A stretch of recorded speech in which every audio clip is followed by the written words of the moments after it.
Odamlar hayotda juda kech anglaydigan 11 haqiqat. Birinchisi, qancha kam gapirsang so'zlaring shunchalik qadrli bo'ladi. Ikkinchisi, hamma narsani o'zingga olaverma. Odamlar sen o'ylaganchalik ko'p o'ylashmaydi. Uchinchisi, muammolarga e'tibor bersang muammolar ko'payadi. Imkoniyatlarga e'tibor bersang imkoniyatlar ko'payadi.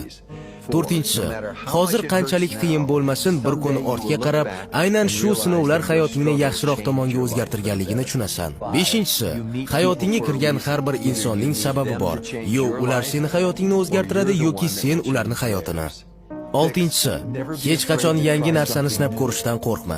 Faqat bilgan chegarangda yashasang, hayoting zerikarli bo'lib qoladi.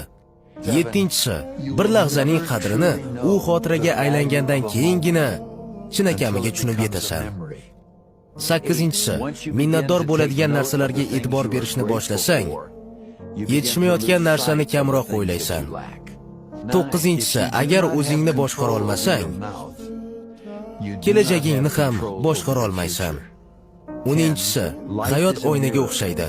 Sen qanday fikr bilan qarasang, u ham senga shunday javob qaytaradi.